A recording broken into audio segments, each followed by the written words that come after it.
Hello everyone, চলে এসেছি পূজার রান্নাঘরে আরও একটি পর্ব নিয়ে।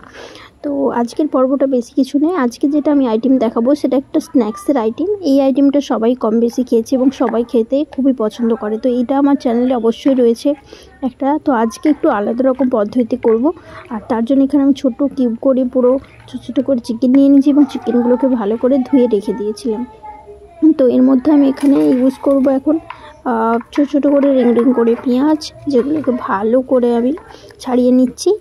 আর এগুলো ছাড়িয়ে নিলে কী হবে, ম্যারিনেট করতে সুবিধা হবে। যে কোনো রান্নাতে এটা করলে প্রসেসটা খুবই ভালো হয়। তো এখানে সেই জন্য আমি রিং রিং করে পেঁয়াজগুলোকে দিয়ে দিয়েছি। অ্যান্ড দেন দেবো ভিনিগার। আমার কাছে লেবু ছিল না, আপনারা চাইলে লেবুর প্রসেসে ইউজ করতে পারেন, বাট ভিনিগার দিলে বেশি ভালো হয়। ওটা আরও বেশি সফট এবং জুসি হয়ে যাবে অনেকটা পরিমাণে এবং তাড়াতাড়ি হয়ে যায়। তো সেই কারণে ভিনিগারটা ব্যবহার করাটাই ভালো। তো ভিনিগারটাই আমি দিলাম এখানে। যদি না থাকলে আমরা লেবু দিতে পারেন, কোনো অসুবিধা নেই। আচ্ছা, তার সাথে আমি দিলাম এখানে একটা মশলা পেস্ট করেছিলাম আমি। এর মধ্যে দিয়েছিলাম, দেখো আমার কাছে কাঁচা লঙ্কা ছিল না, তাই পাকা লঙ্কা দিয়েছি। এর মধ্যে দিয়েছিলাম পেঁয়াজ বাটা, একটু অল্প পরিমাণের মধ্যে পেঁয়াজ, রসুন, আদা দিয়ে ভালো করে ওটাকে ম্যারিনেট করে নিচ্ছি। আর এখানে দুটো ডিম দিয়েছি আমি, আর ডিম তো দিতেই হবে।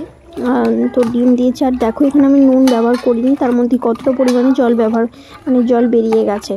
তো এখানে তোমরাও ফার্স্টে নুন দেবে না, আমি বলবো, কারণ নুনটা দিলে কী হয়, ভালো করে জলটা আমরা বুঝতে পারি না। তো সেই কারণে কী হয়, একটু জল টেনে বেরোয়, তো তাতে অসুবিধা হয়ে যায়। তো সেই কারণে আমি ফার্স্টে এটা করেছি। অ্যান্ড দেন দিলাম কর্নফ্লাওয়ারটাকে দেখো, কর্নফ্লাওয়ারের সাথে তোমরা অবশ্যই সোয়া সস আর চিলি সস সব ব্যবহার করতে পারো। আমার কাছে চিলি সসটা ছিল না, তাই সোয়া সসটা ছিল, ওটাই আমি দিয়েছি। আর এখানে আমি আজকে চালের গুঁড়ো ব্যবহার করেছি। চালের গুঁড়োটা অবশ্যই স্কিপ করা রয়েছে, সেই কারণে আমি দেখাতে পারলাম না। তো তোমরা চাইলে চালের গুঁড়ো দিতে পারো, বাট আমি অল্প পরিমাণে দিয়েছিলাম। তো এটা দিলে কী হয়, খুব মুচমুচে স্বাদ এবং ক্রাঞ্চির ভাবটা আসে, আমি দেখেছি। তো সেই কারণে এটা আমি দিলাম। আচ্ছা, আর তার সাথে তো আমাদের বেসন রয়েছে, সেটা দিয়ে আমি ভালো করে এটা আধা ঘন্টা ম্যারিনেট করে রাখবো। আর তারই সাথে এখানে আমি দিচ্ছি হলুদ গুঁড়ো দিলে কী হবে, কালারটা ভালো আসবে এবং টেস্টটাও ভালো আসবে। নুনটা এখন দেখো এই পর্যাপ্ত পরিমাণে, এবং এই টাইমে আমি কিন্তু নুনটা ইউজ করছি, এটা দিয়েছি। অ্যান্ড তার সাথে দিলাম এমনি যে লঙ্কা গুঁড়ো হয় একটু ঝালের জন্য, সেটা দিয়েছি। আর কাশ্মীরি লঙ্কা গুঁড়োটা দেবো রঙের জন্য। এটা কিন্তু কোনোভাবেই তোমার ঝালের নয়, তাই তোমরা জানো। তো সেই কারণে রঙের জন্য জাস্ট দেবো, কি দেখতে কালারফুল হবে, এবং দিয়ে ভালো করে ম্যারিনেট করে নেবো এটাকে। দিয়ে আধা ঘন্টা আমি রাখবো। দেখো এই পর্যায়ে একদম জলটা পুরো হয়ে গেছে, শুষে নিয়েছে, এবং কতটা পরিমাণে এটা একটা আঠালো টাইপের হয়ে গিয়েছে। দিয়ে ভালো করে আমি এটাকে দেখো, এবং কালারটা যাচ্ছে দেখো তোমরা, এই কালারটা কিন্তু পূর্ব এসেছে। তোমরা যখন এগুলো এইভাবে, কিন্তু এখানে আমি কোনোভাবে রঙ ইউজ করিনি, জাস্ট কাশ্মীর লঙ্কার মধ্যেই এটাতে পাওয়া নেব। তোমরা চাইলে রঙ ইউজ করতে পারো, যেগুলো দোকানে করে, বাট আমি বললাম যেহেতু বাড়িতে বানাচ্ছি, তো এটা পুরোটা পরিমাণে ভালো।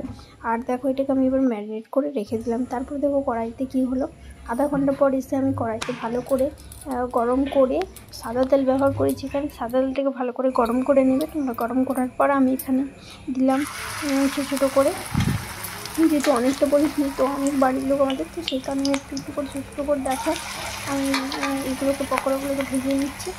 তো ভালো করে ফ্রাই করে নেওয়ার পর দেখো কালারটা এবং টেস্টটা খেতে খুবই ভালো লেগেছিলো। সবাই খেয়েছিল, খেতে খুবই অসাধারণ হয়েছিল, পুরো দোকানের মধ্যে। তোমরা এইভাবে বানিয়ে রাখতে পারো। তো দেখা হচ্ছে পরের দিন।